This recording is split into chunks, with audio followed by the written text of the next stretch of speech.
मन बहुत चंचल होता है, इसलिए वह अशांत रहता है और मन में जब तक अशांति रहेगी व्यक्ति हजारों सवालों से घिरा रहेगा।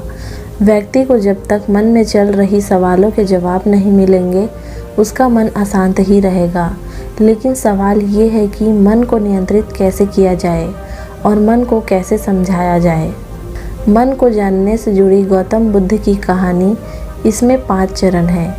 पहला चरण, एक बार एक व्यक्ति गौतम बुद्ध के पास गया और पूछा कि मन को नियंत्रित करने का पहला चरण क्या है।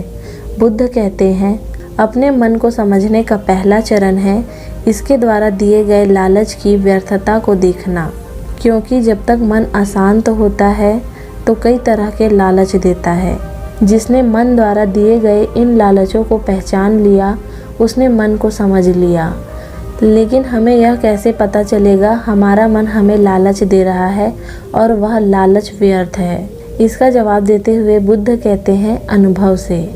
मनुष्य मन के लालच से जिस कार्य को अतिपूर्वक करता है उसमें उसे हानि ही होती है और हानि के बाद ही उसे अनुभव भी होता है।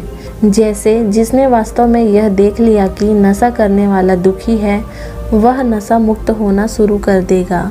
जिसने जान लिया कि ईर्ष्या से खुद का नाश होता है वह ईर्ष्या से मुक्त हो जाएगा। मन को समझने का यही पहला चरण है। बुद्ध के अनुसार मन को जानने का दूसरा चरण, यदि व्यक्ति पहले चरण से यह जान जाता है कि वह मन द्वारा दिए लालचों के कारण दुखी है तो फिर दूसरा चरण क्या है? बुद्ध कहते हैं, खोज पर निकलना। दूसरे चरण के लिए ऐसे व्यक्ति की खोज पर निकलना होगा जो कि पहले ही अपने मन को जानकर उससे मुक्त हो चुका है, क्योंकि वही तुम्हारा मार्गदर्शन कर पाएगा। बुद्ध बताते हैं मन को जानने का तीसरा चरण। व्यक्ति कहता है, लेकिन ऐसे व्यक्ति की पहचान कैसे होगी? बुद्ध कहते हैं, यही तीसरा चरण है। सुनना ही अपने मन को समझने का तीसरा चरण है। व्यक्ति कहता है, क्या इसे देखकर पता नहीं किया जा सकता? बुद्ध कहते हैं, देखने में कोई व्यक्ति बहुत शांत और अच्छा लग सकता है, लेकिन उसके मन के भीतर क्या है यह उसके शब्दों से ही पता चलता है। लेकिन किसी की बातों में तब तक विश्वास नहीं करना चाहिए जब तक कि वह तुम्हारे विवेक की कसौटी पर खरा ना उतर जाए। चौथा चरण है कर्म करना। बुद्ध कहते हैं, कर्म ही मन को समझने का चौथा चरण है। खुद को जानने के लिए सही दिशा में कर्म करना जरूरी है, लेकिन कर्म करते हुए व्यक्ति हर बार 2 गलतियां करता है। पहली गलती यह है कि शुरुआत ही नहीं करता है और दूसरी गलती पूरा रास्ता तय नहीं करना।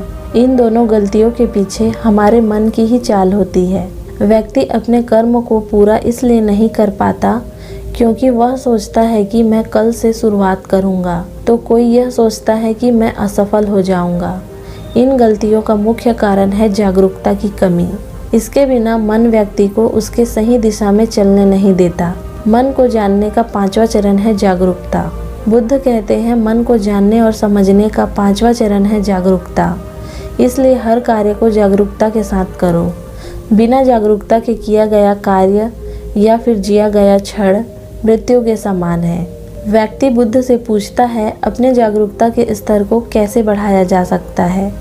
बुद्ध कहते हैं, ध्यान से। ध्यान ही मन को जानने, समझने और नियंत्रित करने का अंतिम चरण है।